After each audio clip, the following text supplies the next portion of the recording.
석유 안 쓴다. 큰일 났다. 석유 안 쓰니까 우리는 석유를 탈피해야 된다. 이게 지금 절체절명이고요. 말 그대로 지금 맨 땅에 헤딩을 해야 되는 입장이죠. 네.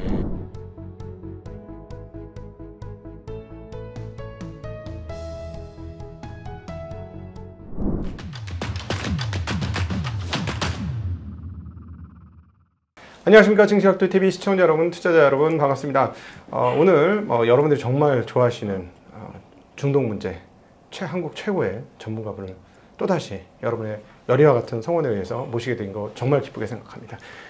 서강대학교 유로메나 연구소의 박현도 교수님 모셨습니다. 어서 오십시오. 네, 안녕하십니까. 네, 안녕하십니까. 네.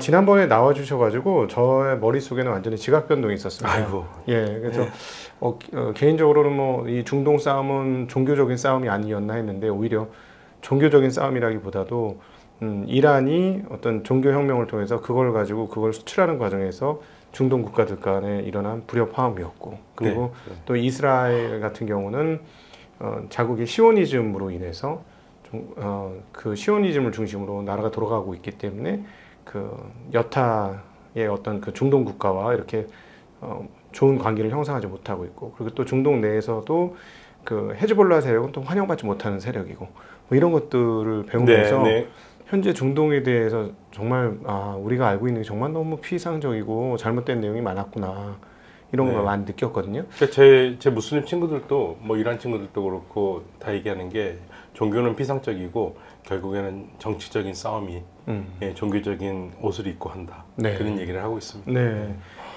표면적으로는 종교가 분명히 앞에 있어 보이지 않습니까? 네, 그럼 아무래도 이제 전체적으로 그쪽 지역은 거의 다가 뭐 90%가 무슬림들이니까 무슬림들이 싸운다는 생각을 많죠. 그냥 터키 사람들이 싸운다, 이란 사람들이 싸운다 이렇게 생각하면 되는데 무슬림이 싸운다 생각하니까 우리 한국 사람들이 싸우면 한국 사람들이 싸운다 그러지 크리스찬이 싸운다, 불자가 싸운다 이렇게 얘기 안 하잖아요. 그렇죠. 그런 의미죠.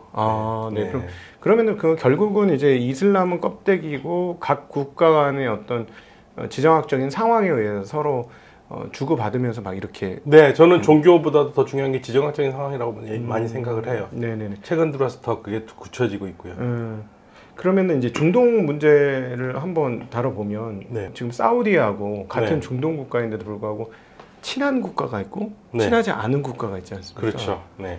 일단 사우디 같은 왕정들은요, 왕정하고 친해요. 왕정은 항상 왕실의 안정이 중요하잖아요.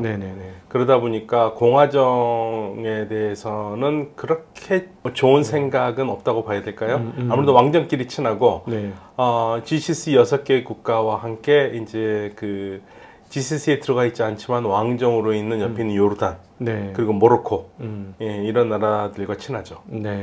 그럼 그럼 공화정인 국가들은 공화정끼리 친한 겁니까? 공화정끼리는 다 친하지는 않는데요. 왕정이 공화정을 좀 조심하죠. 왜냐면 왕정에서 공화정 온다는 것은 결국 왕정이 무너진다는 얘기잖아요. 그래서 그건 두려워하죠. 이란 혁명이 두려웠던 것도 일단 이란의 왕정이 무너진 것에 대한 쇼크가 굉장히 컸어요. 그럼 공화정이거나 또는 사우디하고 대척점에 있는 대표적인 국가들은 어떤 국가들이 있어요? 사우디하고 대척점은 뭐 대표적으로는 이란이죠.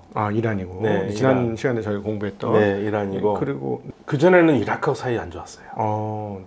이라크 사담 후세인의 공화정이잖아요. 대통령이었습니까? 대통령이었고 사담 후세인이 뭐 사우디아라비아를 공격하려고 마음까지도 먹었었고 상당히 안 좋았죠. 그리고 나서는 튀르키예하고는 뭐 밋밋하긴 한데요. 대체적으로 아라비아 반도 내에서는 이라크하고 이란이 이제 이란은 아라비아 반도에 있지는 않지만 이란하고는 그렇게 사이가. 그 아랍에미레이트? UAE? 아랍에미레이트 왕정끼리도 사이가 삐걱거리기도 합니다. 경쟁을 하니까. 그런데 생각해 보세요. 사우디아라비아는 등치가 가장 커요. 인구도 가장 많고 자원도 가장 많고. 그런데 보통 사람들이 아랍에미리트하고 사우디하고 관광 가라고 그런다면 다 두바이, 아부다비 얘기하잖아요. 그렇죠. 두바이가 거기 있군요. 그렇죠. 몰랐어요. 두바이, 아부다비가 아랍에미리트잖아요. 그러니까 아랍에미리트가 현대에 들어와가지고 많은 전 세계 인기를 많이 끌잖아요. 양쪽이 좀 묘한 갈등이 있어요. 그리고 아랍에미레이트는 사우디하고 친하긴 하지만 나름의 독자적인 노선을 걷고 있거든요. 아랍에미리트가 굉장히 야심이 강한 나라입니다. 굉장히 조그만 나라잖아요. 근데 전 세계로 모든 게 연결하는 연결망이 되고 싶어요. 그렇군요. 그러니까 사우디하고 미묘한 신경전이 있죠. 그러니까 그전에는 모하메드 빈 살만 MBS가 자신의 멘토라고 생각했던 사람이 지금 UAE의 대통령이자 아부다비 국왕인 MBZ거든요. 그랬었는데 요즘은 굳이 멘토라고까지 생각을 안 하고 싶은 것 같아요. 그러니까 예전처럼 화음만 나오지 않고 불협화음도 나오고 가끔 그래요. 경쟁 관계가 있습니다. 그러니까 UAE가 좀 독특하다고 느껴지는 게 뭐 축구 구단이라든가 특별히 저는 이제 사이클을 좋아하는데요. 사이클의 세계 압도적인 1위 팀을 UAE가 가지고 있습니다. 네, UAE는 뭐 사이클뿐만 아니라 뭐 포뮬러도 하려고 그러고요. 온갖 거 다 합니다. 그러니까 UAE는 모든 걸 다 자기 나라에서 하고 싶어 해요. 허브를 만들고 싶어 합니다. 근데 예를 들어 산업이나 이런 거를 세우는 게 아니라 조금 문화적인 사업으로 자꾸 가서 그게 좀 신기하더라고요. 그래도 그래서 전체적으로 그 섹터를 발전시켜서 경제 발전하겠다는 저희는 조금 중동에 대해서 너무 몰라서 한번 여쭤보면 우리 중동하면 떠오르는 지리학적인 건 사막밖에 생각이 안 나거든요. 네. 그럼 거기서 과연 어떤 산업을 일으킬 수 있을까 하는 의문들이 있는데 석유밖에 없었죠. 예. 근데 전 세계가 2030년까지 뭐 탈화석 연료 한다고 그러고 또 지금 며칠 전에 나온 기사에서는 2030년이면 석유가 남아 돌아가지고 석유에서 수영을 한다고 그러잖아요. 그러니까 그건 무슨 말입니까? 이 나라들은 걱정이죠. 석유밖에 없었는데요. 아무것도 없잖아요. 네네, 그렇죠. 그래서 지금 탈화석 연료 이쪽 지역에서 가장 떠오르는 말이 그래서 산업 다각화입니다. Diversification of Industry. 그렇군요. 네, 그게 그냥 목적이에요. 그래서 지금 무하마드 빈 살만이 가는 방향, 아랍에미리트 가는 방향, 까타르 다 거기는 매진하고 있어요. 석유 안 쓴다. 큰일 났다. 석유 안 쓰니까 우리는 석유를 탈피해야 된다. 이게 지금 절체절명이고요. 그러니까 말 그대로 지금 맨 땅에 헤딩을 해야 되는 입장이죠. 네, 그렇구나. 석유의 의존도가 너무 높았어요. 그러니까 사실은 좀 더 빨리 했었어야 돼요. 저는 그 시점이 2000년 6월에 사우디아라비아에서 오랫동안 왕족이 아닌데요. 한 20년 동안 석유 장관을 했던 야만이라는 석유 장관이 있습니다. 네네. 이 사람이 그때 2000년 6월 달에 그 말을 했거든요. 석유 시대가 돌이 없어서 끝난 게 아니다. 예, 석유 시대도 석유가 있어도 끝난다. 2030년이면 석유를 팔고 싶어도 사는 나라가 없어서 하나도 못 산다, 못 판다 얘기를 했거든요. 네. 그때 말을 들었었어야 돼요. 그게 너무 늦었어요. 사실 지금 중동의 최대 고객이 중국이지만 네. 중국이 아마 올해 저희가 예상하기로는 자동차 중에 1000만 대가 전기차로 나올 것 같습니다. 발전은 신재생 에너지가 엄청나게 많고 고비 사막이라든가 이런 데 어마무시한 뭐 태양광 풍력을 짓고 있거든요. 정말 상상을 초월하는 수준으로. 그러면 그런 식으로 따지면 와, 확실히 2030년에 정말 석유 수요가 더 늘어날 거라는 보장이 없으니 지금까지는 늘지만. 그래서 지금 사우디아라비아가 오늘 아침에도 제가 확인해 봤는데 IMF에서 발표한 올 4월 달에 발표한 자료에 보면은 피스컬 브레이크 이븐 오일 프라이스 있잖아요. 재정 균형 유가가 94달러예요. 사우디아라비아가 올해 재정 적자를 안 면하려면 배럴당 94달러가 돼야 돼요. 근데 지금 유가가 어떻습니까? 오늘 뭐 많이 올라서 80달러입니다. 그렇죠. WTI 기준. 그러면 14달러씩 모자르잖아요. 네네. 올해 재정 적자 된 그러면 돈을 갖다 다른 데서 끌어 써야 된다는 얘기죠. 네네. 갈수록 어려워지죠. 그래서 아람코를 자꾸 팔고 추가로 팔고 이런 흐름들이 나오는 네, 그래서 저희는 중동 공부하는 사람은 가장 중요하게 보는 거는 유가가 아니라 재정 균형 유가. 이 나라가 재정이 말 그대로 적자가 안 나려면 유가가 어느 선을 유지해 줘야 되느냐. 이란은 100달러가 넘고요, 당연히. 이란은 작년보다 훨씬 낮았어요. 작년은 200달러였었어요. 예. 그러니까 사우디아라비아는 94달러, 95달러가 돼야지만이 재정균형 유가가 되는 거고, 그리고 100달러가 넘어야지 말 그대로 한국 같은 건설 회사들이 가서 좀 쉽게 수주를 할 수 있는 거죠. 지금 어렵죠. 그래서 최근에 이제 지금 저희 쪽 조선이라든가 이제 조선 관련 기자재 쪽에서 체크가 되고 있는 게 뭐냐면 아랍에서 직접 그 아람코 같은 회사가 원유만 팔지 않고 설비를 다 가지고 와서 자기네가 직접 정제해서 팔겠다. 네, 그럴 수밖에 없어요 지금. 그래서 지금 중동 특히 이제 우리 한국이 돈을 벌 수 있는 나라 세 나라거든요. 솔직히 말씀드리면 지금 사우디아라비아, 카타르, 아랍에미레이트입니다. 쿠웨이트는요 자원도 많고 돈도 많은데 늦어요. 너무 조용해요. 그래서 지금 현재는 세 나라가 가장 중요한데 예전처럼 우리가 돈 벌기가 쉽지는 않습니다. 세 나라가 전부 다 뭔가 새롭게 하려고 노력을 하는데 그전처럼 모토가 뭐냐면 우리는 돈만 되지 않는다예요. 네. 이제는 돈만 되지 않아요. 예전에 돈이 많아가지고 박현도 너 뭐 할래? 그러면 너 어머니 해봐 이렇게 줬는데 네. 이제는 너 할래? 그럼 너 기술 좀 갖고 와봐. 나한테 좀 같이 나누고 같이 해야 돼. 우리도 기술이 필요해. 그러니까 제가 10개 갖고 있으면 2-3개는 줄 수 있지만 거기서 5-6개를 달라고 할 수 있어요. 나는 그러면 울며 겨자 먹기로 할 수밖에 없는 상황이 되지 않습니까? 그럼 결국 나중에 기술 따라잡힐 수도 있겠죠. 그러니까 최근에 보니까 제휴가 굉장히 많더라고요. 네, 요즘은 돈만 되지 않아요. 네. 절대 예전처럼 이 국가들이 이제 알았어요. 그래서 이들의 국가의 목표는 뭐냐면 메이드 인 사우디아라비아, 메이드 인 UAE, 메이드 인 카타르로 해서 물건을 팔아서 직접 내겠다라는 거예요. 자기 나라에서 만들고 그래 고용을 창출하고. 근데 그전처럼 돈 줄 테니까 와서 해 이런 게 아니라 돈 줄 테니까 뭐 해. 그리고 뭐 이득만 우리한테 줘 이런 게 아닙니다. 이제 그런 시대 끝났습니다. 그러니까 우리한테 이제 어려운 거죠. 네. 그러면은 이 왕정 국가들이 소위 말하는 그 재정 균형 환율에서 떨어지기 시작하면은 그 국민들을 다 안심시키고 편하게 이끌기 어려운 국면으로 진입한다는 얘기. 그렇죠. 그래서 지금 화석 연료 분위기가 이들 국가들은 별로 마음에 안 들거든요. 생각해 보세요. 아람코라든지 UAE의 국영석유 회사, 카타르 국영석유 회사들이 탈화석 연료를 좋아하겠습니까? 그렇죠. 안 좋아하죠. 그래서 하는 말이 야 어차피 석유 가스를 안 쓰는 세상은 없다. 60%는 쓸 수밖에 없다. 네. 그러면 지금 중요한 거는 무리하게 탈화석 연료 하는 게 아니라 석유 가스 생산하는 걸 좀 더 친환경적으로 하는 방법을 고안하면서 가는 게 더 맞지 않느냐라고 계속 얘기를 하고 있는 겁니다. 네. 왜냐하면 전 세계가 석유를 안 산다면 골치 아파지니까. 네네. 그러니까 아마도 완전하게 독립을 한다? 그거는 쉽진 않을 것 같아요. 연료에서, 화석 연료에서. 그래도 한 50%, 60%는 쓸 건데요. 네.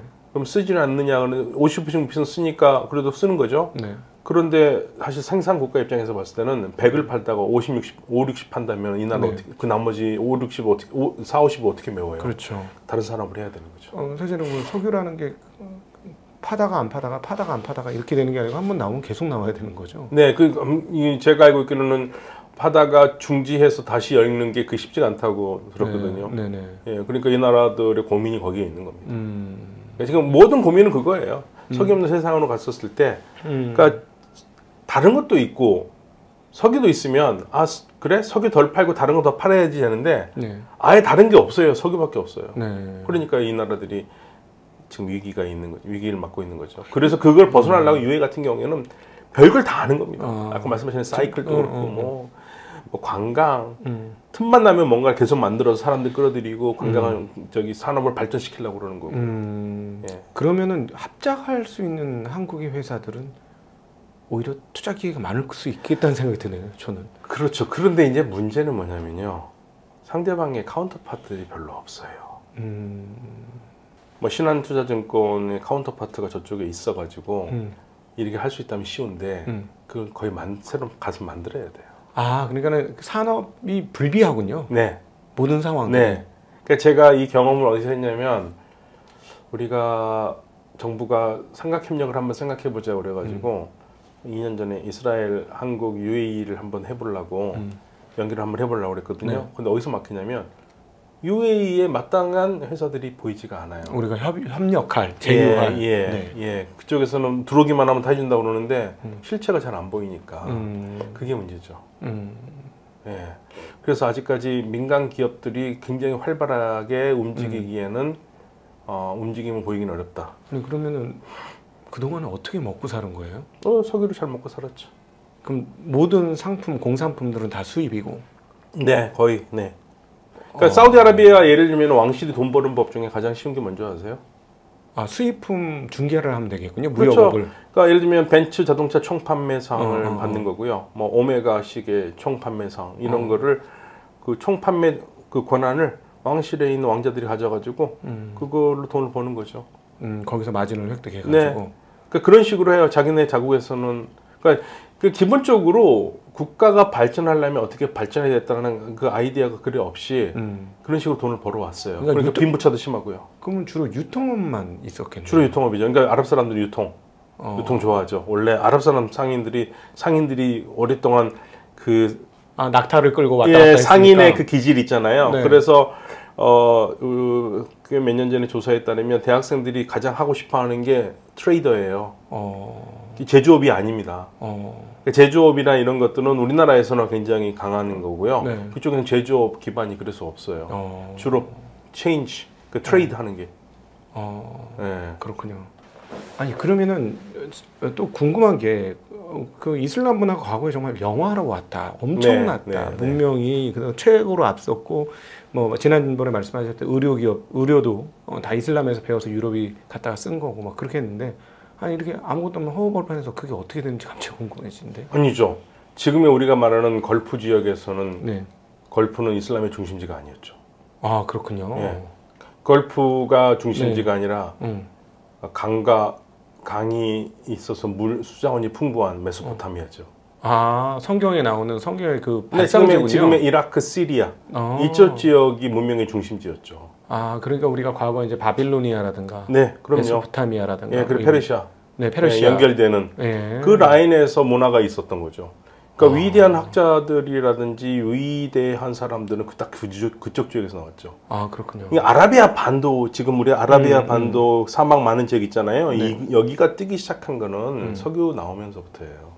그럼 옛날에는 사우디 반도 그쪽 아라비아 반도는 정말 척박한 땅이었겠네요. 그럼요. 아니 사우디아라비아는 90%가 사막인데요. 네, 그러니까요. 네. 그러니까 그 위대한 학자들을 이런 사람들은 다 페르시아 출신이라든지 이라크, 시리아 쪽에서 나왔죠. 네, 이집트라든지. 그러니까 거기는 이제 산업 석유가 많이 지금 물론 이제 이라크라든지 이라는 석유가 많긴 하지만 이렇게 사우디아라비아가 크게 된 건 1938년 이후죠. 그럼 결국은 이슬람 문명의 중심은 지중해를 중심으로 이렇게 만들어졌다. 이렇게 그러니까 우리가 이슬람 문화권을 뭐라고 그러냐면 네. 사실은 지중해 문화권이에요. 그러니까 지중해를 사이에 두고 유럽과 무슬림 세계가 계속적으로 교류를 했어요. 어마어마하게 교류를 했어요. 네. 그래서 그게 커진 게 유럽의 저 이베리아 반도까지 간 거고. 그럼요. 이베리아 반도에서 무슬림들이 711년에 들어갔고 네. 이베리아 반도를 통해서 무슬림들이 고대 그리스에서 배워온 과학과 철학 이런 것들을 발전시켜서 유럽으로 그게 가는 바탕이 됐죠. 그러면 이제 지중해 그 주변을 싹 다 그러면 과거 중세 때는 기독교나 가톨릭 세력보다도 이슬람 네, 오스만 투르크가 있었을 때는 좀 과장된 말로 오스만 투르크 허락 없이는 단 한 척에도 지중해에 뛸 수 없다 했을 정도로 오스만 투르크가 강력했죠. 오스만 투르크는 요즘 말하는 튀르키예, 터키 전신이죠. 네네네. 네.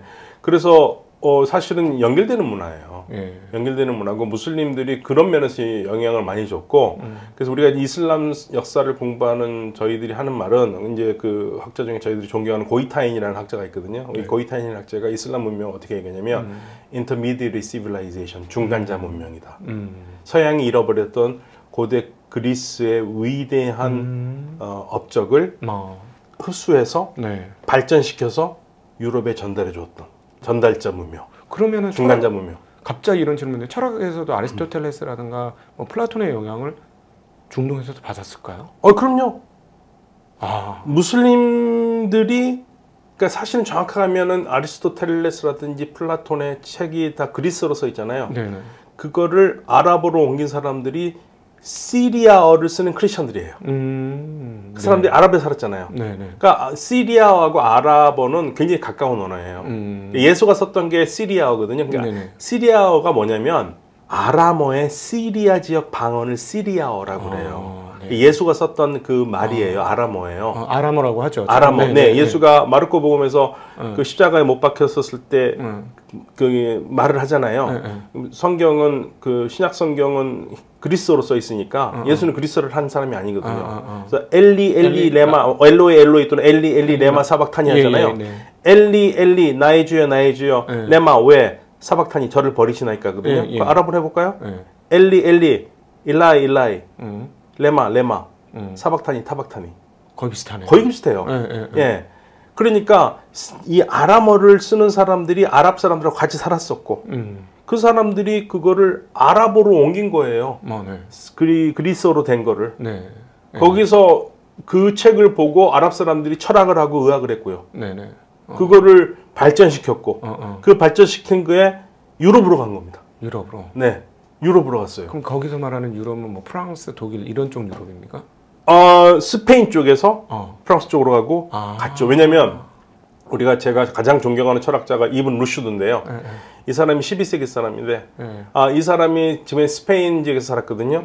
이 사람을 너무 존경해가지고 많은 사람들이 이 사람이 쓴 아리스토텔레스 주석서를 아랍어로 된 거를 히브리어로도 번역하고 라틴어로 번역하고 그러면서 자극을 받고 이 사람을 좋아했고 그러면서 그 영향을 받고 나왔던 사람이 토마스 아퀴나스입니다.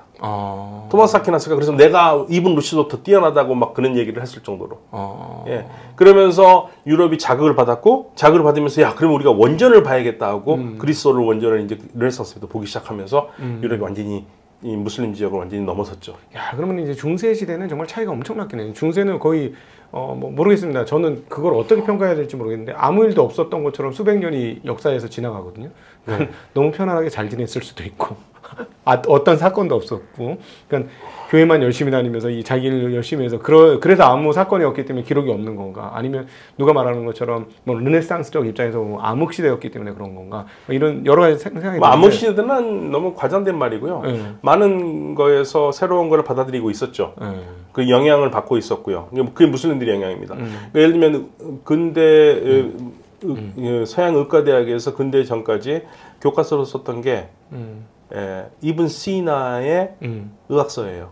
이븐 시나는 지금의 아마도 그 사람이 지금 패스포트를 받으면 투르크메니스탄 사람일 거예요.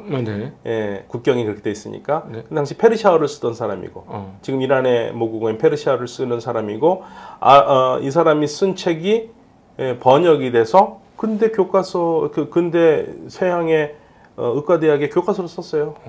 아니 근데 이렇게 보니까 제가 이제 지도를 지금 말씀하실 때 보니까 과거가 이제 그 중심은 예를 들어서 지금 아마 시리아, 레바논, 그렇죠. 이스라엘 요 그 지중해 오른쪽 편, 지중해 동부 쪽이 중심이었다가 앞서 지금 말씀하신 스페인 그 이베리아까지면 완전 서쪽 끝이잖아요. 그럼 이렇게 지중해를 따라 이렇게 이동을 한 걸로 봐야 되나요? 그러니까 무슬림들이 이쪽으로 북아프리카 쪽으로 북아프리카로 이슬람이 번해지면서 거기에서 지금의 모로코에서 스페인으로 넘어간 거죠. 711년에. 그러니까 지브랄타. 옛날에 모로코가 굉장히 발전한 도시였죠. 지브랄타라는 말이요. 자발 따리크 장군이 넘어갔던 산이라고 그래가지고 지브랄타가 된 겁니다. 왜냐면은 그 저기 기독교계에서 가장 되게 높게 치는 성 아우구스티누스도 모로코에서 공부를 하고 막 알제리, 알제리 쪽이죠. 그 당시에는 그러니까, 그렇죠. 그러니까 사실은 이게 북아프리카가 과거에 다 로마의 영토잖아요. 로마 제국의 영토지 않습니까? 그거를 이제 로마가 지배했던 땅을 무슬림들이 지배했다고 생각하시면 돼요. 그리고 그러면서 스페인으로 넘어간 거죠. 그러니까 이제 우리가 위쪽으로 넘어갔으면은 쭉 그 지금 생각하는 유럽의 본토로 갔을 텐데 밑으로 해서 넘어갔기 때문에 스페인으로 이렇게. 왜냐하면 위에는 막혀 있었죠. 그 당시에는 비잔티움이 아직까지는. 비잔티움이 1453년까지는 그래도 컨스탄티노플이 살아 있었으니까. 그러니까 동로마 제국이 살아 있을 때, 그러니까 소위 말하는 지금은 이스탄불을 장악하고 있었고. 그렇죠. 그때까지는 그랬고. 그렇죠. 그걸 깬 게 그러면 터키인 거. 튀르키예. 그러니까 튀르키예가 어마어마한 사람들이에요. 튀르키예는 자신들이 로마 제국을 로마 제국에 맞먹는 제국을 만들었다고 생각을 하고 있었고요. 근데 그게 라틴어를 쓰는 로마 제국이 아니라 튀르크어를 쓰는 로마 제국인 거죠. 무슬림 문명인 거죠. 그렇군요. 그러니까 사실은 그 상징이 바로 성소피아 성당인 거네요. 성소피아 성당. 성소피아 성당이 원래는 이제 동로마의 위대한 성당이었죠. 동로마의 성당이었다가 이게 이제 튀르키예가 이제 넘어가면서 그 성소피아 성당은 그 위에다 그냥 다 저기 이슬람 그림으로 싹만 한 거죠. 싹 바꾼 거죠. 근데 이 성소피아 성당이요 참 곡절이 있는 성당입니다. 원래 동로마 그러니까 소위 말해서 그리스 정교회 성당이잖아요. 그게 한번 로마 카톨릭으로 바뀐 거 아시죠? 그렇군요. 1204년에 십자군들이 들어가가지고 강제로 카톨릭으로 바꿨다가 다시 로마 정교로 왔다가 그리고 다시 그리스 정교로 왔다가 다시 무슬림들한테 뺏긴 거죠. 그러면 갑자기 또 역사. 십자군 전쟁은 그러면 튀르키예가 강성하기 전에 있었던 건가요? 아니죠. 튀르키예가 강성해서 중앙아시아에서 내려오기 시작하니까 신참들이 이슬람을 너무 빡빡하게 믿으니까 이 크리스천들이 예루살렘 순리하는데 좀 어려움을 느꼈고 그러면서 거기 안 되겠다 해서 이거 좀 정리 좀 해달라고 부탁을 해서 그래서 시작한 게 십자군 전쟁이에요. 그러니까 튀르키예가 관계가 있어요. 아, 그렇군요. 네, 튀르키예가. 그러니까 우리가 많은 부분들이 이 이슬람사를 잘 모르시는 분들 이제 한국에서는 이슬람 하면 다 아랍이라고 얘기하는데요. 네네. 아랍은 10세기 이전에 다 끝났습니다. 아랍은 10세기 이전에 다 끝나요. 아까 말씀하신 아랍은 뭐 저기 베이루트, 뭐 시리아 이 동네. 아니 그러니까 이슬람이 처음 시작한 건 아랍 사람들이 시작한 건 맞는데. 아, 아랍 사람. 네. 9세기부터 되면은 이제는 이슬람 세계의 그 뭐라고 그럴까요? 강력한 힘들은 문화적인 힘은 페르시아로 넘어가고요. 10세기가 되면 완전하게 누구한테 넘어가기 시작하느냐면 튀르키어를 쓰는 사람들한테 넘어갑니다. 아, 그렇군요. 그러니까 이 동쪽 끝에서부터 점차 이쪽으로 넘어오는 거네요. 그렇죠. 네, 넘어가서 결국은 유럽하고 맞닿아 있는 튀르키예, 지금의 튀르키예까지 가는 거고, 그거를 거기까지 전진시킨 거는 튀르키예다. 튀르키예죠. 어디까지 가면 사실 튀르키예가 거기까지 안 갑니다. 더 갑니다. 알제리까지 가요. 네. 모로코만 튀르키예가 못 먹었어요. 모로코만 못 먹었어요. 알제리까지 다 먹었어요. 튀르키예가 다 지배했습니다. 지금의 그 오스만 튀르키예가 지배했었죠. 그래서 사실은 근대 이전의 아랍 지역 땅은 아랍어를 쓰는 사람들의 지역 땅은 누가 실질적으로 지배자였냐? 튀르키예를 쓰는 무슬림들이. 칼리파, 칼리파 술탄이 다 튀르키예 사람이에요. 튀르키예였죠. 그러니까 전 이상하다. 이 사람 동양 사람들이었는데. 근데 이제 튀르키예가 시작은 분명히 우리가 이제 역사적으로 보면은 한국말 쓰는 사람, 지금 튀르키예말 쓰는 사람, 일본말, 몽골어, 만주어, 퉁구스어 이게 같은 계통의 언어라고 우리가 얘기를 하고 있고, 그래서 호랑이 담에 피던 시즌에 분명히 같은 말을 썼을 것이라고 얘기를 하고 있는데 이 사람들이 서진을 하잖아요. 그러니까 아시아에서 우리가 알고 있기는 돌골족이 거기까지 간 거다. 내려오면서 인도 유럽어 쓰는 사람들하고 섞이잖아요. 그러니까 말은 안 바뀌지만 생긴 게 우리하고 다른 사람들이 꽤 많아요. 터키 가면 총천연색이더라고요. 그렇죠. 서양부터 동양까지 다 있어요. 그게 이제 한국 사람들은 우리는 대륙의 끝에머리에서 잘 안 나가고 고립돼 있었기 때문에 그래도 우리 얼굴들을 많이 갖고 있는데 조금만 우리가 만약에 한국이 중국 쪽으로 더 가 있어가지고 사람들하고 계속 왔다 갔다 했으면 우리도 많이 달릴 거예요. 한국 사람이라도 쟤 한국 사람이야 서로 이렇게 어려울 거예요. 근데 튀르키예가 그런 거거든요. 그러다 보니까 생긴 거는 마치 그냥 뒤에서 미국 사람이네? 영어로 해도 되겠네? 할 정도 생긴 사람들이 튀르키 사람들이거든요. 이 사람들은 섞여서 내려온 거고 이들이 힘이 어마어마해서 중앙아시아로 내려와 가지고 알제리까지 내려온 겁니다. 어마어마한 사람들이에요. 튀르키예가. 그러니까 우리가 이슬람 문명을 얘기를 했었을 때 튀르키예를 빼고 얘기할 수가 없어요. 그럼 결국은 이 튀르키예가 중세부터는 이슬람 문명의 중심으로. 그럼요. 1299년에 오스만 투르크가 시작을 하는데 언제까지입니까? 1922년에 끝나니까. 1922년? 1922년에 끝납니다. 튀르키예가. 오스만 투르크 제국이. 그러니까 거의 이 사람들이요. 600년 정도를 안정적으로 넓은 땅을 다 다스린 거예요. 어마어마한 사람들이. 그러니까 아랍 사람들이 거기에 다 종속돼 있었고 그걸 근대에 들어와가지고 프랑스나 영국이나 이런 나라들이 들어와가지고 야 니네들은 왜 너하고 말 다른 튀르키 사람들의 지배를 받느냐. 그래서 아랍 사람들의 민족주의 의식을 불러일으켜서 아랍을 튀르키예하고 분리시키려고 그랬죠. 왜냐하면 자기들한테 유리하니까. 그래서 이제 근대가 민족주의 시대가 되면서 아랍 무슬림, 튀르키예 무슬림이 확연히 구분되기 시작하지만 그전에는 다 튀르키예가 장악하고 있었죠. 근데 제가 이슬람 체계를 1400년을 간단하게 말씀을 드리면 아랍어를 쓰는 사람들은 이슬람이라는 종교를 가져왔고요. 아랍인의 지배를 받은 페르시아 사람들은 아랍 종교를 가지고 위대한 이슬람 문화를 만들었어요. 그리고 그 이슬람 문화에 혼밥 빠졌던 튀르키예 사람들은 땅을 넓혔죠. 그래서 우리가 아랍인의 종교, 페르시아인들의 문화, 튀르키인들의 무력 이게 1400년 이슬람 문화를 아주 단순하게 보는.